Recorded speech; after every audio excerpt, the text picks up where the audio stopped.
बे समाव हादरनि गाहाय मन्त्रि नरेन्द्र मदिया मोनसे गेदेर फोसावथाय फोसावदों। आसाम रायजोनि लाख लाख रायजोफोरनि थाखाय मोनसे गोजोनथाव फोसावथाय फोसावदों हादरनि गाहाय मन्त्रि नरेन्द्र मदिया। बे बारनिफ्राय लाख लाख नखरफोराव मोब्लिबनि बिला जिर' जासिगोन। नंगौ, नोंथाङा थारखौनो खोनादों। बे बारनिफ्राय लाख लाख नखरफोराव मोब्लिबनि बिला जिर' जासिगोन। मोब्लिब बिलखौ लानानै हादरनि गाहाय मन्त्रि नरेन्द्र मदिया गोजोनथाव खौरां फोसावनायखौ बे समाव मिथिनो मोननाय जादों। हादरनि गाहाय मन्त्रि नरेन्द्र मदिया फोसावनाय बादिब्ला गिबि खोन्दोआव 1 कौटि सुबुंफोरा बेसेन नाङै मोब्लिब सिबिथायखौ मोनफुंनो हागोन।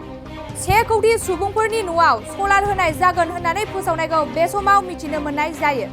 सलार लगायनाय नखरफोरा बेसेन होनाङालासे मोब्लिब सिबिथायखौ मोनफुंनो हागोन। फिन फोरमायबावो दि बे समाव हादरनि गाहाय मन्त्रि नरेन्द्र मदिया मोनसे गेदेर फोसावथाय फोसावदों। आसाम रायजोनि लाख लाख रायजोफोरनि थाखाय मोनसे गोजोनथाव फोसावथाय फोसावदों हादरनि गाहाय मन्त्रि नरेन्द्र मदिया। बे बारनिफ्राय लाख लाख नखरफोराव मोब्लिबनि बिला जिर' जासिगोन। नंगौ, नोंथाङा थारखौनो खोनादों। बे बारनिफ्राय लाख लाख नखरफोराव मोब्लिबनि बिला जिर' जासिगोन। मोब्लिब बिलखौ लानानै हादरनि गाहाय मन्त्रि नरेन्द्र मदिया गोजोनथाव खौरां फोसावनायखौ बे समाव मिथिनो मोननाय जादों। हादरनि गाहाय मन्त्रि नरेन्द्र मदिया फोसावनाय बादिब्ला गिबि खोन्दोआव 1 कौटि सुबुंफोरा बेसेन नाङै मोब्लिब सिबिथायखौ मोनफुंनो हागोन। 1 कौटि सुबुंफोरनि न'आव सलार होनाय जागोन होननानै फोसावनायखौ बे समाव मिथिनो मोननाय जायो।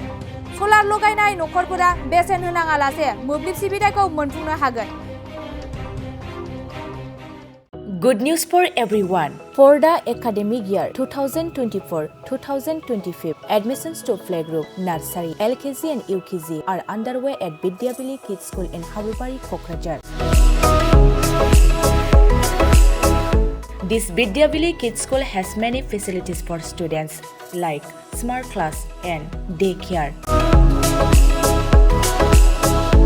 indoor, outdoor game, art and craft workshop, playful learning, environment and dance room, modern teaching aids, audio visual room, good teachers, student one-on-one training on one language and speech development, experienced teachers, green knowledge.